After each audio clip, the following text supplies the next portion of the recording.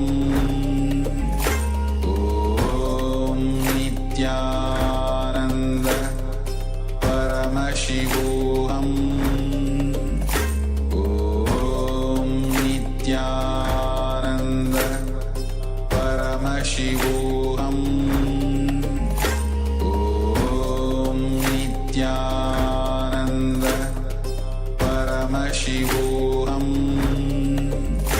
Om Nityananda Paramashivoham Om Nityananda Paramashivoham Om Nityananda Paramashivoham Om Nityananda Paramashivoham Om Nityananda Paramashivoham Om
I'm going to introduce you to you. As I said, you are not just the body or your mind or what you cognize as you. Listen, you are not just body or mind or what you cognize as you. Let me show you a simple presentation. Visualize this as a round.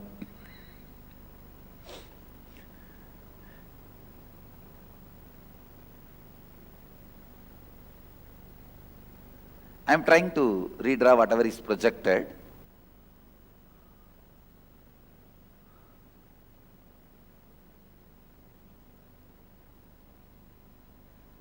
Actually, you are totality of your body. Please, the first component of you is your body, the physical body which you are carrying, which is made out of bone, flesh, blood. This is the first component. Then second is your breathing structure. Inhaling, exhaling, the breathing structure is the second. Third, your mind. Sometimes up, alive, excited, sometimes depressed, sometimes frustrated, sometimes feeling guilty, sometimes feeling alive, bright, sometimes feeling tired, bored. Mind. That is the third part of you. Fourth, what you cognize as you, what in core of you, what you cognize as you, what you feel as you, that's the fourth part of you. Fifth, the bliss, freedom beyond all these four. I can say the glimpse of real you. The real you is not what you think as you. Actually, the real you is covered by what you think as you. So whatever you think as you, your body, your breathing system, your mind, your cognition, when you penetrate all these four, then you realize the real you. You experience the real you. These 5 layers, in each layer you have certain mental patterns, incompletions. I can say that when you travel in city, if you are going from here and want to cross the city, so many diversions. Suddenly one political rally, take diversion. Then road is cut by PWD, take diversion. Road is cut by BSNL, take diversion. Traffic jam, take diversion. Finally, instead of crossing the city, you will end up back in the same road. No, that's what exactly is happening in our life. When you try to cross layer by layer and reach your core, please understand, every day, every one of you are struggling to experience your core. When you are back from your work, the way you throw your shoes, throw your clothes, lie down on the bed, even in that moment, you are trying to reach the real you.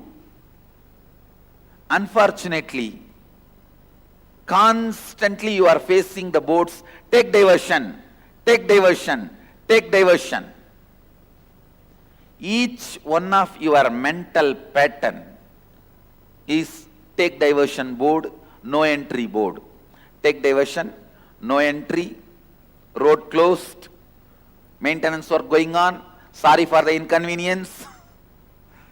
These are the boards you are constantly facing. Every pattern, every incompletion you are carrying is no entry board which stops you experiencing the real you. The real you. I should define the word incompletion. Words, thoughts, emotions, residues, hangovers of the past sitting in your present and not letting you live your future is pattern. Listen.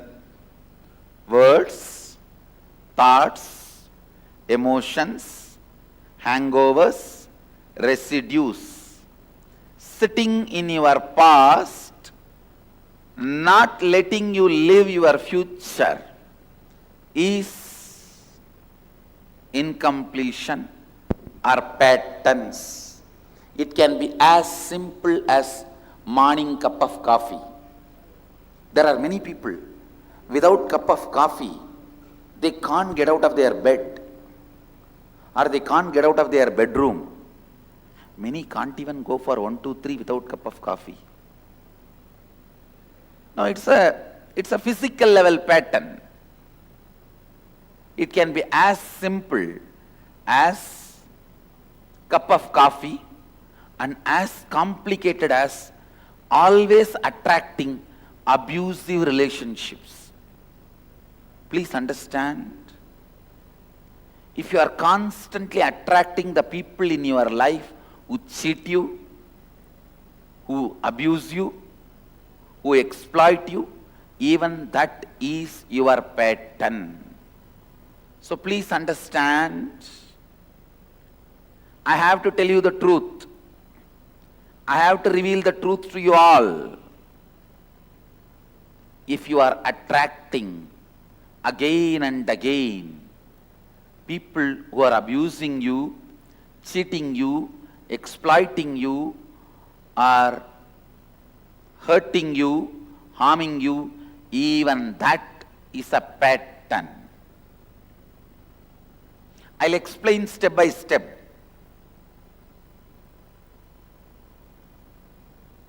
It can be as simple as morning cup of coffee to as complicated as attracting, abusing, hurting people in your life. Both are patterns at different levels. You have 5 parts of you where the patterns are stored. These 5-layer patterns are responsible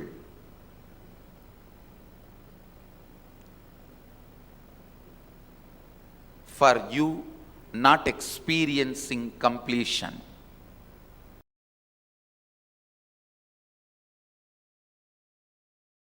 I am telling you, whenever you see incompletions in your life,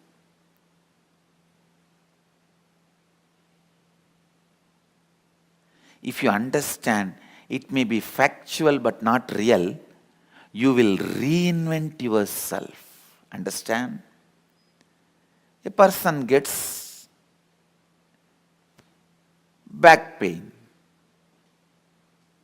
If he thinks it is real and the incompletion is real, he can literally just collapse. I tell you, ordinary back pain has collapsed so many people.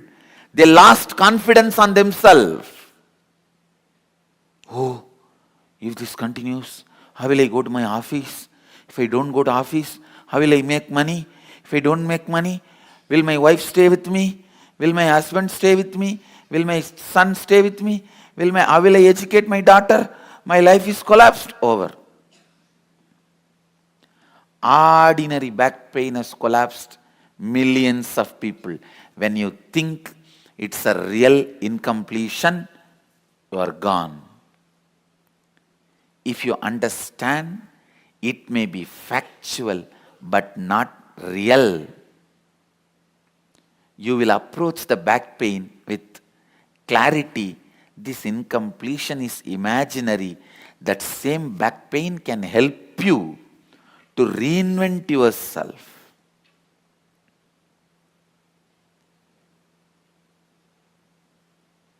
It can just support you to reinvent yourself. What is the reason for the back pain? Whether my sitting posture or my way of perceiving me or my thinking about myself. What is it? Let's look in. It can lead to reinventing yourself.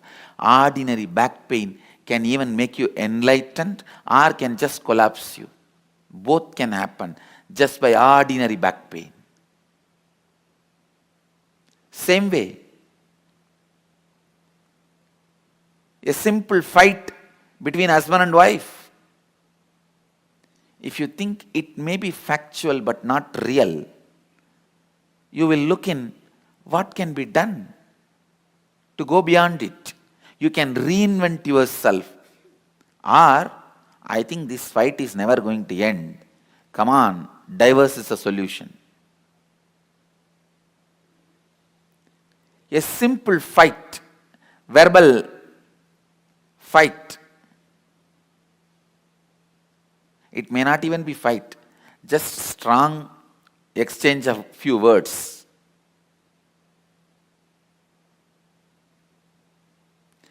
Even the words may not have wrong meaning, just the tone was little loud. It was not meaning problem, it was a decibel problem. Simple decibel problem,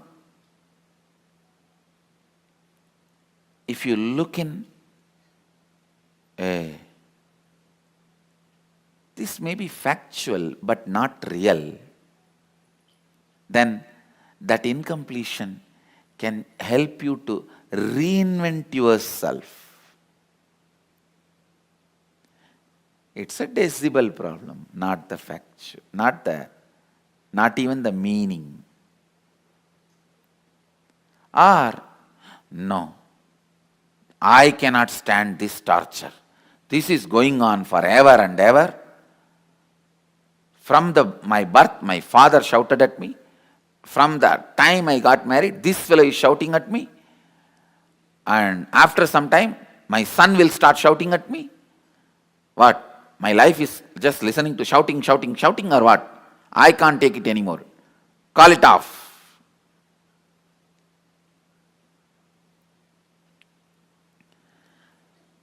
Will your husband be responsible for your father shouting at you?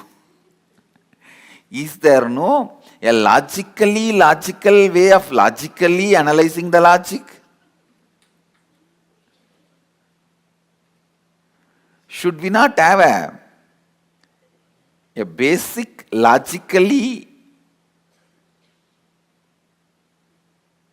logical system to analyze the logic logically? Anyhow, whether it is a small headache or a decibel discrepancy problem, I'll give a new word. The decibel discrepancy problem. Or as serious as cancer, whatever may be the problem, I tell you, it may look like factual, it is not real. Really, I am telling you, the only thing you need in the whole life is stamina to stand up till you see the victory, nothing else. Your victory is guaranteed. Understand? Your victory is guaranteed.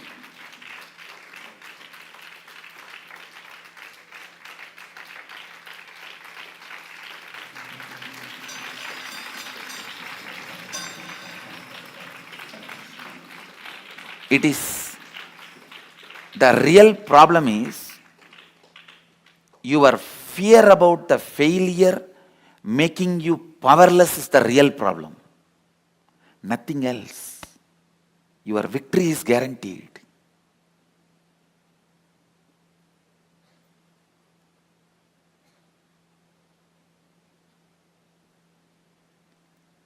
Just you need to know, these incompletions may look factual, but they are not real. They are not real.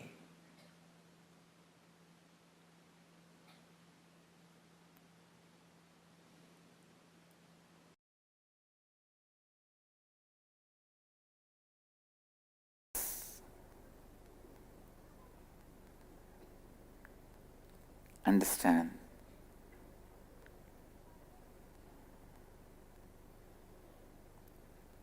This one Satya, just this one Satya, I tell you,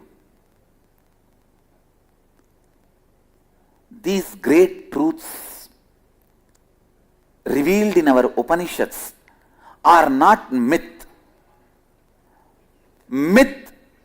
Mythology, this word is the most abusive word given to our Puranas and Shastras and Upanishads. Myth is an abusive word. I am telling you, the right word for our Puranas, Upanishads, Shastras is subjective truth. When Bhagavatam says Krishna lifted the whole Govardhana hill with his little finger, it is not myth or mythology. It is a subjective truth. A person who wants to live the truth, for him it is truth.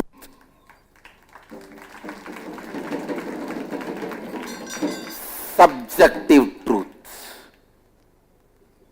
Understand, Shivoham is not myth, mythology. No. It is subjective truth. Subjective truth. Whatever you remember in you, in your inner space, can either suffocate you or make you blissful, expanded. If you remember something painful, it suffocates you. If you remember something blissful, it expands you. Anything which suffocates you is a pattern. Anything you remember and suffocates you is pattern. Anything you remember and expands you is subjective truth. Shivoham Aham Brahmasmi Tattvamasi Prajnanam Brahma Soham Hamsaha. All these Mahavagyas are not myth, it is subjective truth. Start living it.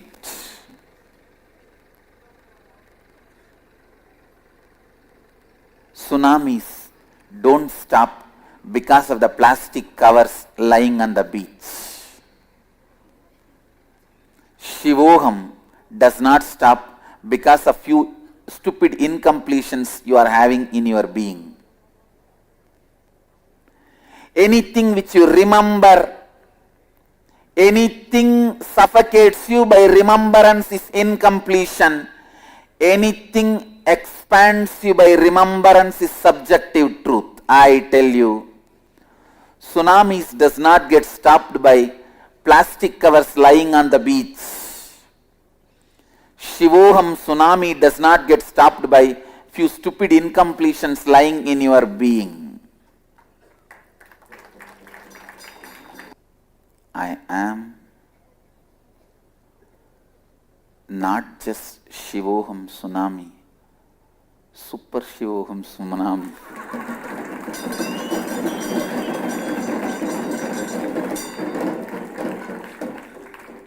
Tsunami. Understand, the Shivoham tsunami cannot be stopped by any of the incompletions you remember or don't remember which is inside you. And first of all, you need to understand, as a constitutional setup of consciousness, listen. See, your consciousness as a constitutional setup. The basic constitution of the consciousness does not allow incompletions to be inside it by its nature. They are ejected out. Understand? A good DVD player, the moment you put corrupt CD, no, as a setup, it just ejects it out. It does not play. It does not tolerate it. Same way, the constitutional setup of your consciousness does not play with incompletion. by its very nature, it just ejects it, rejects it. So, don't be sitting and calculating the plastic covers and coffee tumblers lying in the Marina Beach and thinking that such a dirty place, how will the tsunami come?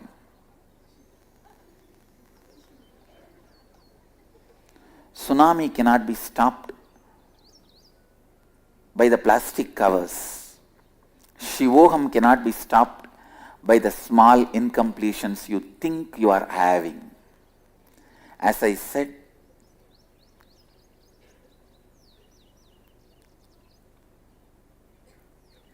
start living, start living, start living. That is the only key.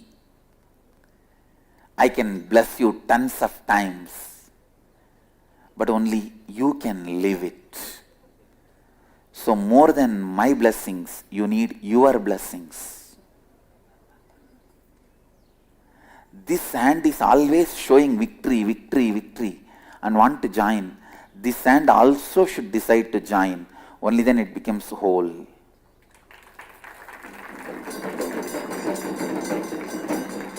So this will become our new emblem and mudra.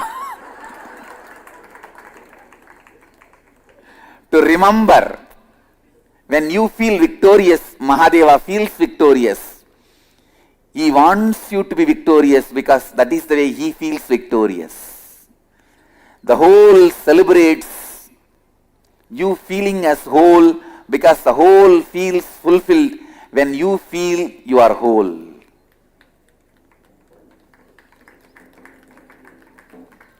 Understand, I am telling you the secret. He wants you to experience Shivoham. Otherwise, why should he come down from Kailasa?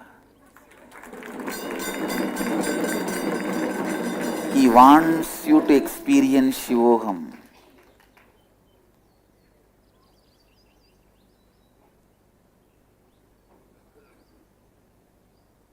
There is no other reason for him to make himself available to you other than making you experience Shivoham, because he also celebrates you experiencing Shivoham. Understand?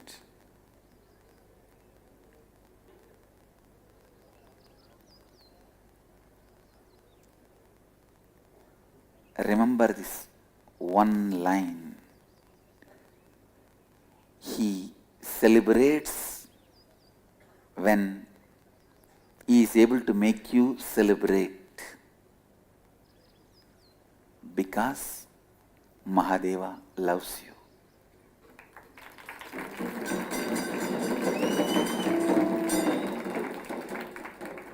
This is the real meaning of God loves you.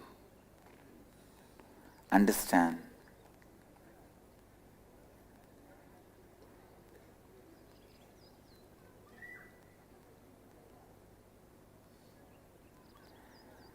The meaning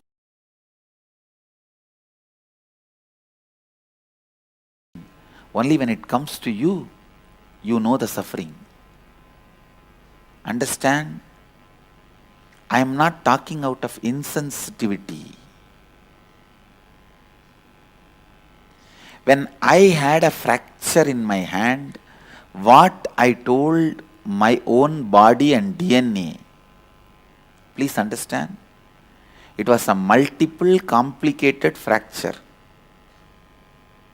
My great adventure on my horse.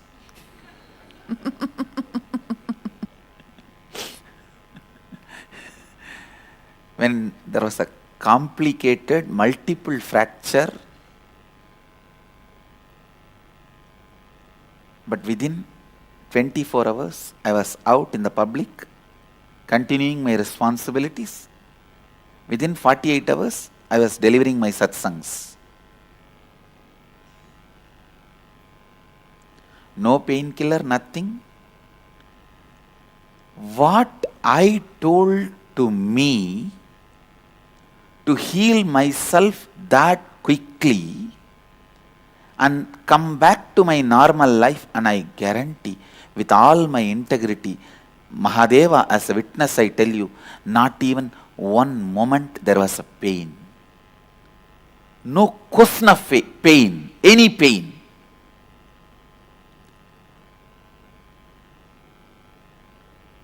No physical pain, physiological pain, psychological pain.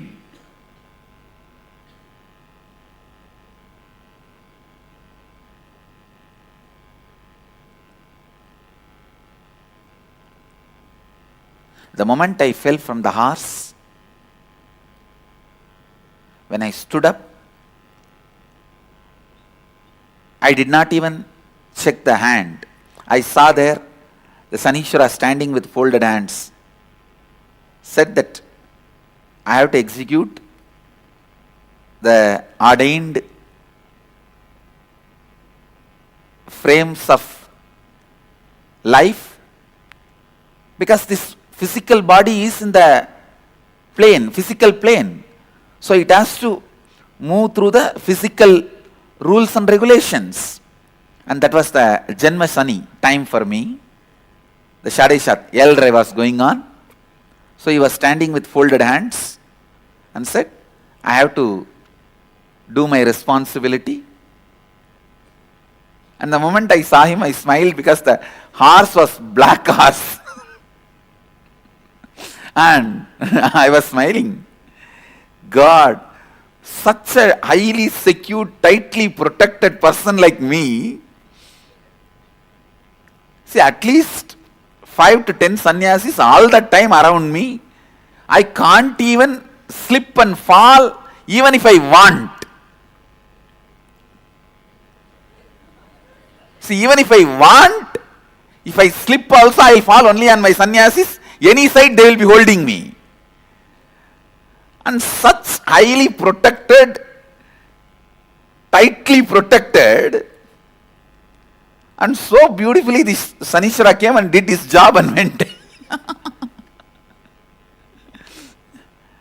And he also said, I can never touch your consciousness, give any pain, but the physical plane, whatever has to go through, has to go through.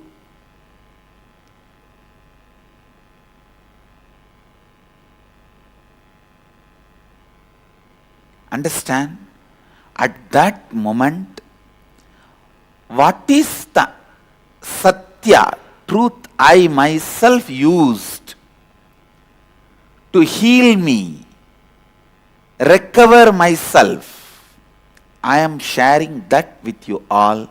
Listen. Don't think this, whatever I am going to share now, is impractical or insensitive, because you are having suffering. I am giving this for you to work on it. No. When I had what I used, I am sharing with you. Please understand, your DNA, your bioenergy is always in the space of completion. Whether you think you have a stomach pain, headache, it can be as simple as a small scratch on the skin to as difficult as cancer. Tell your DNA you are complete and get back to your completion. You are complete and get back to your original state of completion. Don't go on imagining that there is some incompletion in you. Understand? Because one moment you are convinced there is a disease in you, that cannot become a fact or the ultimate truth. Listen. Yes, At that time I had fracture. There was a fracture, completely broken. It was not hairline crack, completely broken. Both bones fully broken.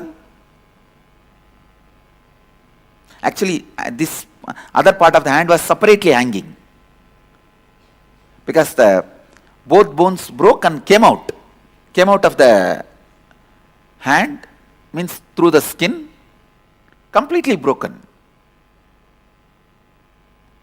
But that was not the original state of me, and that is never going to be original state of me.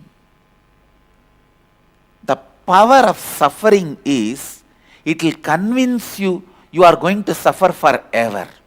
That is the worst power of suffering. Please understand.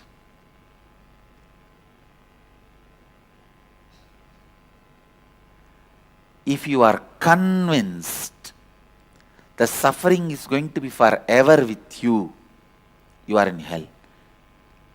That wrong conviction need to be weeded out. Need to be weeded out. The wrong conviction that suffering is going to be there with you forever brings the disease again and again back to you. Back to you.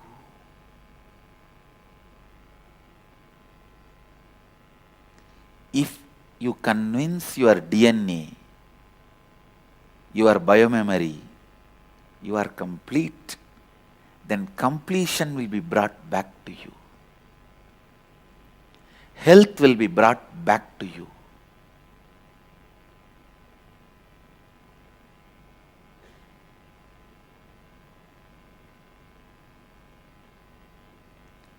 You may be an enlightened being or an incarnation. It's not that Shani did not do his job. And he was so sincere. I was so happy. Actually, I am going to have the Shani deity installed in that spot. I am waiting for the work to be done. I saw him standing with all his smile and politeness, with all the joy and happiness that he did his job.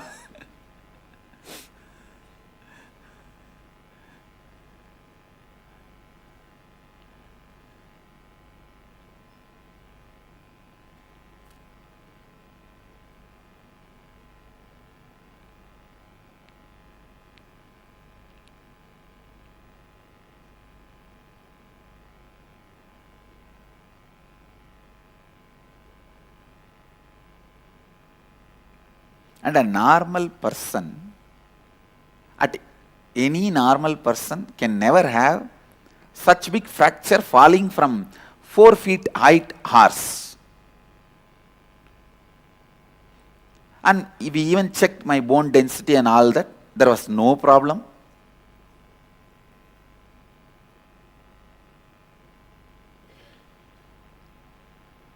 When he wanted, he simply did it. And I asked him, why hand? I asked Shani, why did you choose the right hand? He said, Swamiji, only that hand has acquired a lot of punya by healing so many people. So it will get healed quickly because of that punya. All that punya of healing so many people. All that goodness and merit is there in that hand, for that hand. And moreover, that hand has to be quickly repaired for the sake of so many people to get healed. So it will happen too quickly. That is why I chose the right hand. Understand, the exact attitude and truth which healed me, I am sharing with you all. Any problem in your life is nothing but incompletion, which is imaginary. I-M-A-G-I-N-A-R-Y. I-N-E-R-Y.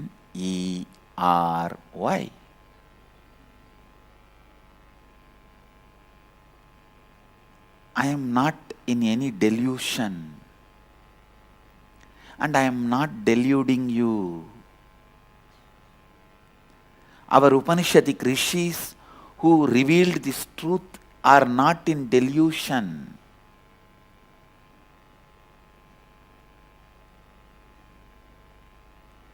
They are neither in delusion nor in the mood of cheating you. Understand?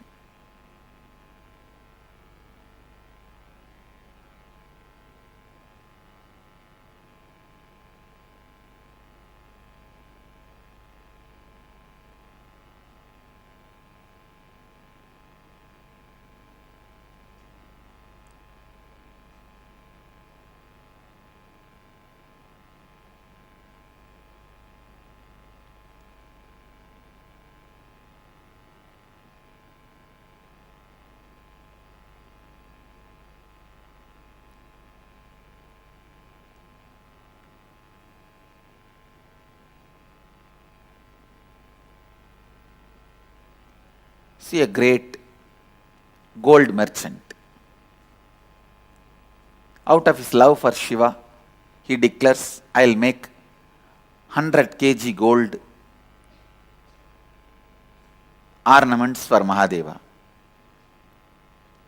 And he himself is the master of that science.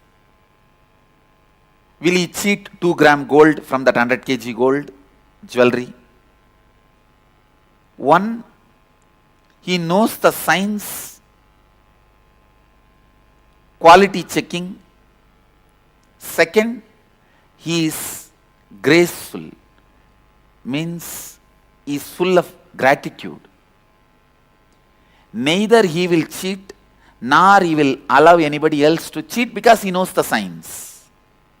Same way I am telling you, the Upanishadic rishis, neither they can be in delusion nor they can put you in delusion. Because they have nothing to gain by putting you in delusion. This gold merchant has nothing to gain by stealing 2 gram gold from that 100 kg gold which he wanted to give it to Mahadeva. Upanishadic rishis have put their whole life to humanity, sacrificed. They are neither in delusion nor can put others in delusion.